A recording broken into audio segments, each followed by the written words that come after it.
Hello everyone, this is Sam over at the Foot Whisperer Reflexology Institute with another book reading video from my new book, Foot Reading, a Reflexology Primer on Foot Assessment.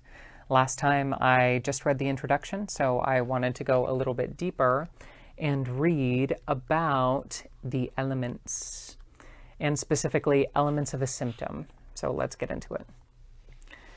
Venturing deeper into the jungles of foot reading requires a firmer understanding of assessment vocabulary.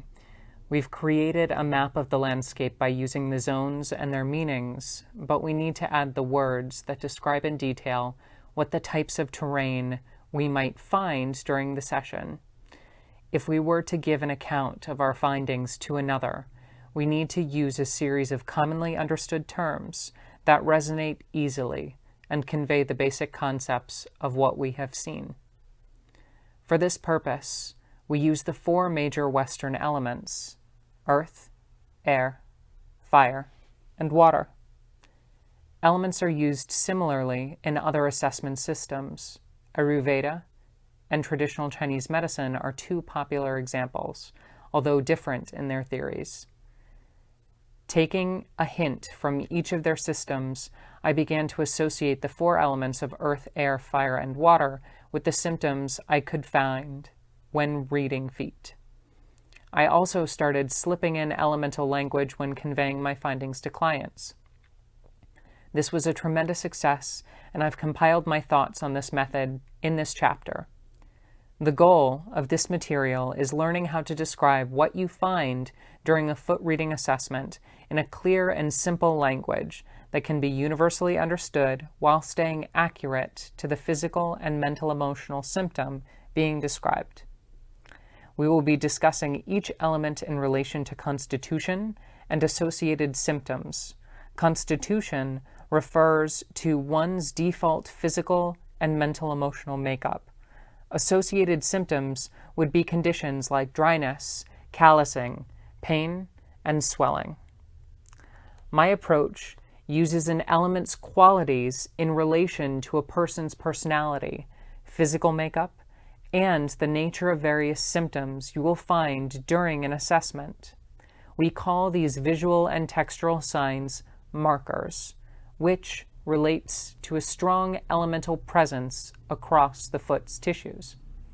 Describing the marker in elemental terms is an easy way to relay the body's message to the client, but also allows you to better understand the relationship between the various systems and symptoms of the body. For an example, the center of heat in the body is horizontal zone 3, the center of combustive digestion and metabolism. There's a certain level of heat and tension you would expect to find here as the body chemically and manually breaks down and filters nutrients. If you see puffiness and paleness in the tissues of this zone, then feedback can be given as to this center holding excess water, puffiness and paleness. This is how we would use elemental language to convey and assess the markers in the feet. In the next chapter, we will put all of the mapping and symptomology together within a solid statement, but for now, we're going to build the language we will use. Would you like a little bit more? Okay, let's talk about earth. So earth, density, width, and growth. The character of earth as an element in nature brings to mind nutrient-rich soils, staggering mountains, and magnificently ordered structures like crystals that seem to be frozen in time. To better understand this element, we can look to some of its natural traits that allow us to define how we would see someone with heavy earth qualities within their physical and internal makeup. As a rule, the major physical association with the element of earth is width. This refers to the wideness or breadth of the foot's tissues and of the foot itself. Width is the sign of having a vast amount of physical resources, like rich soil, at a person's disposal. Width can be thought of as being a physical trait that marks endurance and perseverance. Along with width, there is a high level of density in the bones of the foot. You will notice that the bones themselves are rigid and have grown together like a grove of trees. none able to budge as their roots and branches, ligaments, have also become hard and intertwined. This combination of density, stiffness, and width gives us the image of a mountainous foot that is indeed strong and stable, almost taking on a square or blockish shape. Earthen feet are easy to spot because of their predictable corners highlighted by the shape of their prominent bones. The individual with an earth constitution will have both physical and internal qualities known to natural earth: steadfastness, heaviness, and a supportive disposition.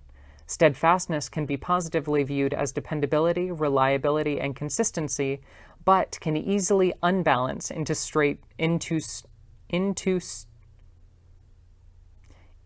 traits of stubbornness, rigidity, and getting stuck in a rut. Heaviness is an overarching quality of both the person and the tissues of the earth constitution, with phrases like heavy set and big boned being used to describe their constitution. Note that I am not referring to actual fat content or being plump in shape, which would be associated with the water element, but a true denseness within the stature itself. Support is the trait valued by those who have an earthy constitution person in their life. Earth has both the stamina to get the job done over the long haul and the true desire to help where they can. From there, we go into common earth symptomology by zone.